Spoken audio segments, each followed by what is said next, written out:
नमस्कार दर्शकों, आप सभी का स्वागत है इस विशेष रिपोर्ट में। मैं आपको बता दूं कि अभी मेरे साथ आप देख रहे हैं कुणाल पुरी जी बैठे हुए हैं और आज हम आपको बताएंगे अभी मंडी में एक महायज्ञ संपन्न हुआ है, विशाल कोटि रुद्र महायज्ञ, और 751 पंडितों ने उसमें भाग लिया था और हिमाचल में मुझे लगता है सबसे बड़ा वो यज्ञ हुआ था। सबसे पहले तो आपका स्वागत है इस रिपोर्ट में। थैंक यू जी, थैंक यू सो मच। आपको बताऊं दर्शकों, जो ये पूरा यज्ञ था, इसके जो आयोजक रहे, मुख्य आयोजक थे वो थे आचार्य नित्यानंद सेमवाल जी, जिन्होंने यहाँ पे आके ये यज्ञ किया था। और साथ ही आपको बता दूं कि उन्होंने एक श्रृंखला शुरू की है और उन्होंने संकल्प लिया है कि वो 100 यज्ञ पूरा करेंगे। तो ये 50वां यज्ञ था जो मंडी में संपन्न हुआ था और उसके बारे में ही जानकारी लेंगे। सर बिजी थे क्योंकि जो मैनेजमेंट यहाँ पे देखी थी वो सर के द्वारा देखी गई थी, तो आज इनसे बात करेंगे, आचार्य जी के बारे में भी जानेंगे और साथ ही जानेंगे कि कैसे जो ये इतना बड़ा यज्ञ है संपन्न किया है और एक्सपीरियंस कैसा रहा है। सर, तो सबसे पहले आप आचार्य जी के बारे में बताएं कि वो कहाँ से बिलोंग करते हैं, सब कुछ उनके बारे में जानना चाहेंगे। देखिए जी, जो हमारे आचार्य जी हैं नित्यानंद सेमवाल जी, वो उत्तराखंड से हैं, देहरादून से। एंड हम उन्हें पिछले 10 वर्षों से जानते हैं और उनका जो एक लक्ष्य है 100 यज्ञ पूरे करना, तो जब ये चर्चा गति वर्ष और हर वर्ष हमारे साथ उनकी हुई, तो उन्होंने जैसे बोला कि अभी मेरा 50वां यज्ञ आ रहा है, तो उन्होंने शिव जी का यज्ञ करना था। तो हमने उनसे रिक्वेस्ट की कि क्यों ना ये आपका 50वां यज्ञ यहाँ मंडी छोटी काशी में करवाया जाए। और हमने उनको आश्वासन दिया कि सिंस हम यहाँ लोकल हैं एंड यहाँ की जो चीज़ें हैं वो हमें थोड़ी सी ज्ञात हैं, तो हमें उन्हें को बोला हमने कि आप अगर यज्ञ यहाँ करवाते हैं तो हम आपको पूरा सहयोग करेंगे in terms of management, because बाहर से किसी के लिए यहाँ आना और यज्ञ खड़ा करना थोड़ा हमेशा देखो एक काम होता है उसमें। तो उन्होंने हमें बोला कि ठीक है, और इस हमारी प्लानिंग से, उनके मार्गदर्शन से हमारा ये जो यज्ञ खड़ा हो पाया जो आप सबने विटनेस किया। सर, जैसे आप यज्ञ की बात कर रहे हैं तो बहुत बड़ा यज्ञ ये हुआ है और मतलब मुझे लगता है कि 750 जो, यानी कि मैं 751 जो मैं आंकड़ा बता रही हूँ आपको दर्शकों, उसके वो सिर्फ जो वहाँ पे ब्राह्मण गण आए हुए थे ये सिर्फ उनका आंकड़ा है। उसके अलावा खाना बनाने वाली मैनेजमेंट होती है, संभालने वाले और लोग भी जुड़े थे आपके साथ। कितना टाइम लग गया था आपको और आचार्य जी को इस महायज्ञ की तैयारी करने में? देखिए जी, हमें पूरे 6 महीने लगे थे एंड कंटिन्यूसली वो यहाँ विज़िट भी करते थे। जो चीज़ हम देखते थे, हम डिस्कस करते थे, तो उसको ऑन ग्राउंड भी हम एग्जीक्यूट करते थे, बिकॉज बहुत से वेन्यूज़ चेंज हुए बीच में कि कहाँ इसको एग्जीक्यूट किया जाए। तब अल्टीमेटली फाइनल डिसीजन फिर ये हुआ कि हम इसको भीमा काली में करें, कीपिंग इन माइंड कि लोगों की कन्वीनियंस, बिकॉज भीमा काली एक कन्वीनियंट स्पॉट है शहर के लिए और लोग आते जाते हैं वहाँ पे, इसीलिए एंड में भीमा काली मंदिर ही सिलेक्ट हुआ। एंड इसको हमें 6 महीने लगे और सिंस उनका ये 50th यज्ञ था, तो उनके 49 यज्ञों के एक्सपीरियंस को हमने इसमें यूज़ किया और तभी इतना सक्सेसफुली ये हमने यहाँ सबने देखा।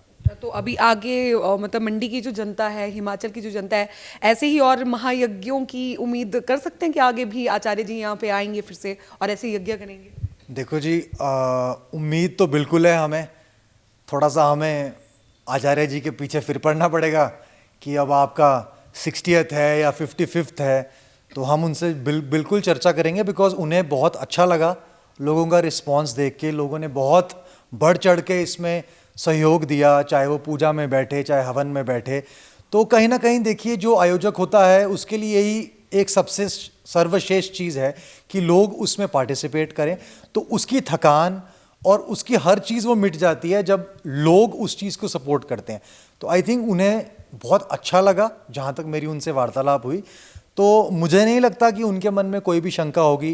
एक ऐसा ही महायज्ञ में भी 750 हुआ तो यू नेवर नो, 1100 ब्राह्मण हो या उसमें 1500 ब्राह्मण हो, तो वो उसको रिपीट करें। तो हमारी कोशिश तो ज़रूर रहेगी कि हम उनसे ये अनुरोध करें कि वो आगे भी ऐसे यज्ञ हमारे शहर में, हमारी छोटी काशी में ज़रूर करवाएं। और हम आज और हमेशा उनके साथ हैं, बिकॉज़ जो ज्ञान इस क्षेत्र का है और लाइफ को जीने का जो ढंग है, तो 10 साल से जैसे मैं उनके साथ जुड़ा हूँ, तो कहीं ना कहीं मेरी जो पर्सनालिटी है या जिस भी क्षेत्र में मैं जितना भी कर रहा हूँ तो आई थिंक मैं उन्हें बहुत बड़ा श्रेय देता हूँ। तो दिस गोज़ विदाउट सेइंग, वो तो मुझे हमेशा बोलते हैं कि मेरा नाम नहीं आना चाहिए चीज़ों में, क्योंकि वो हमेशा बैक सीट लेना चाहते हैं चीज़ों की। बट कई चीज़ें ज़रूरी होती हैं जो लोगों को पता हो, कि जैसे बोलते हैं बिन गुरु ज्ञान नहीं है। तो ऑब्वियसली हम एक खाली कागज़ थे, बट जैसे जैसे हमने चीज़ें उनके साथ देखी और जो उनका स्वभाव है और चीज़ों को जैसे वो करते हैं, सो आई थिंक वो बहुत ज़्यादा डिज़र्व करते हैं। मैं चाहे बयान नहीं कर सकता। तो यस, आपके माध्यम से मैं ये बताना चाहता हूँ कि एक अच्छा इंसान, चाहे वो गुरु है, चाहे वो आपका गाइड है, टीचर है, अगर हमारी लाइफ में है तो वो बहुत ज़्यादा मैटर करता है। अगर सर जैसे जो ब्राह्मण गण आए थे यहाँ पर, अतिथि थे वो मंडी में, और साथ ही ये बताइए उनका रहना खाना ये चीज़ें कैसे आपने मैनेज की? देखिए जी, उनका हमारी 32 लोगों की टीम थी जो खाना बनाने में इन्वॉल्व थे। तो जिसमें बांटने वाले अलग किए थे हमने, काम करने वाले अलग थे, बनाने वाले अलग थे। तो एक पूरा जो हमने क्रिएट किया था सिस्टम, तभी ये हो पाया। बिकॉज़ अगर ये चीज़ें पहले प्लान ना होती तो ये बहुत फिर फस क्रिएट हो जाती है। और ऐसी जगहों पे हमने देखा है कि चीज़ें बिगड़ते हुए टाइम बहुत कम लगता है। तो yes, it took a lot of management, और सबके योगदान से, सबके परिश्रम से एक सुपर मेगा हिट इवेंट हो पाया।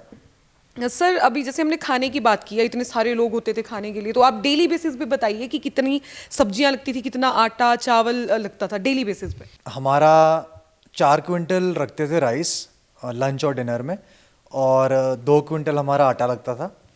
बिकॉज़ रोटी और राइस मिक्स खाते हैं काफ़ी ब्राह्मण हमारे जो आए थे ना।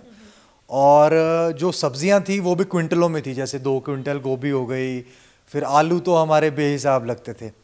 तो ये सारा क्विंटल का ही हिसाब था। बट इसमें बढ़ चढ़ के लोगों ने, हमारे जो कामी थे उन्होंने भी, कई कामियों ने हमें जैसे बोरियां दे दी कि चलो हमारी तरफ से लगा दो जी, कोई आ गया जी आज गोभी मेरी तरफ से लगा दो जी। तो हर तरह से हमें सपोर्ट मिली, तभी ये जो इवेंट था वो बिल्कुल बिना किसी दिक्कत के हुआ। और सब्जी मंडी में भी हम गए तो वहाँ पे भी लोगों ने बोला जी अच्छा जी आपका यज्ञ चल रहा है, तो हम आपको जितना रेट पे हमें आया उतने रेट पे आप ले जाएं। तो कहीं ना कहीं हमें ह्यूमैनिटी दिखी लोगों के अंदर, धर्म दिखा, और ये दिखा कि लोग इस चीज़ को बढ़ावा दे रहे हैं। तो उससे मोटिवेशन डेफिनेटली हमें मिली, और दिन पर दिन हमारे लोग बढ़ रहे थे, तो उससे हमें यह भी दिखा कि लोग जुड़ रहे हैं। तो यस, ऑल इन ऑल ऐसा कुछ हमारा ये प्रोग्राम होता आया एवरीडे। सर जैसे हमने रिपोर्ट भी बनाई है दर्शकों की, जब शुरुआत होने वाली थी उससे एक दिन पहले हमने रिपोर्ट बनाई थी, तो उसमें 51 हवन कुंड थे। तो वहाँ पे डेली जो हवन होते थे, आहुतियाँ होती थी, तो वो एक बारी बताइए कि डेली कितनी आहुतियाँ होती थी? डेली होती थी जी, जैसे हमारी 5 लाख आहुतियाँ, तो 7 दिन में होगी 35 लाख आहुतियाँ। तो 35 लाख आहुतियाँ 7 दिन के अंदर वो करनी, मतलब अगर हम 2 मिनट सोचें कि 3500 बार भी हमने अपने हाथ को ऐसे ऐसे करना है, तो वो कितना, मतलब सोचने वाली एक बात है। तो एक जगह पे 35 लाख आहुतियाँ होने के कारण कितनी शुद्धि उस जगह की, कितनी महासिद्धि होती है मंत्रों से और आहुतियों से।